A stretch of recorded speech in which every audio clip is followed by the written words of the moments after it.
Victims and their supporters packed the courtroom as Larry Nassar, a former Team USA gymnastics doctor who pleaded guilty in November 2017 to sexual assault charges, is sentenced in Lansing, Michigan, January 24, 2018.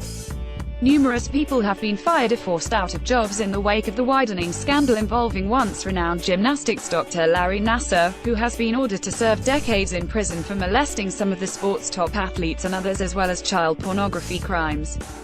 The latest departure was Scott Blackman, CEO of the U.S. Olympic Committee, who resigned Wednesday. As outside investigations continue, more people could lose jobs at Michigan State University and elsewhere. Here's a look at some of the individuals or organizations that have been ousted, opted to quit, taken leaves or had ties cut in amid the scandal involving Nassar, who worked for both Michigan State and USA Gymnastics, the sport's national governing body. Michigan State University Luana Simon, the president and school alumna, resigned hours after Nassar's Jan. 24 sentencing amid growing pressure from students, lawmakers and some members of the university's governing board. She acknowledged being the focus of this anger, but has denied any cover-up by the university. The university's governing board hired former Michigan Governor John Engler as its interim president. Mark Hollis, the athletic director, also an MSU alumnus, called his departure announced Jan.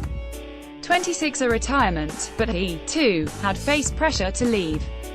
He had been on the job for 10 years. He said he made the choice because of the scope of everything, adding that he hopes it helps the healing process. Kathy Klages, the former gymnastics coach, resigned last year after she was suspended for defending Nassar over the years. Klages is accused of downplaying complaints made by two teens in 1997. Brooke Lemon, the former school doctor, resigned last year after learning the university was considering firing her because she didn't disclose that USA Gymnastics was investigating Nassar. William Strample, the former dean of MSU's College of Osteopathic Medicine, who has been named in lawsuits, announced in December that he was taking a leave of absence for medical reasons.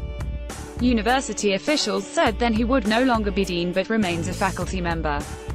The school announced Friday that it plans to fire Strample and that it suspended Suresh Mukherjee, the chairman of the college's Department of Radiology and chief medical officer of the MSU health team, Bob Noto. The university in February announced the departure of its longtime vice president for legal affairs.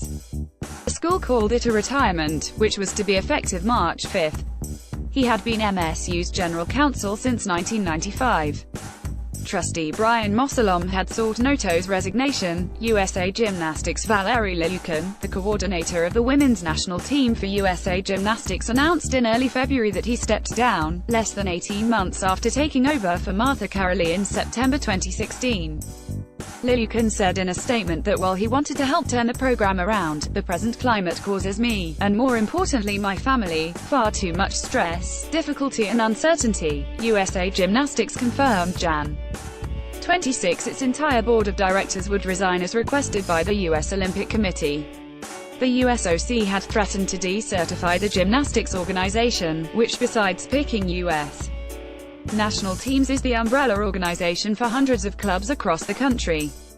3 top board members stepped down last month, but the USOC said a wholesale change was needed. Steve Penny, the former president and CEO, resigned under pressure last March and replaced by Kerry Perry, who took over in December. Twistars Gymnastics club John Gedit, the owner of the Michigan club, was suspended last month by USA Gymnastics and announced his retirement.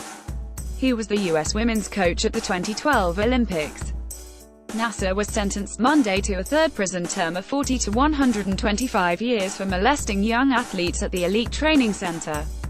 Gedit has said he had zero knowledge of Nassar's crimes. Caroli Ranch U.S. Olympic Committee's Scott Blackman, the CEO, resigned Wednesday, citing difficulties with prostate cancer and the federation's need to urgently move forward to deal with the sex abuse scandal. He was diagnosed with cancer earlier this winter. Blackman leaves amid calls for his departure, including from 2 U.S. senators who said neither he nor the USOC at large reacted properly to sex abuse cases involving Nassar.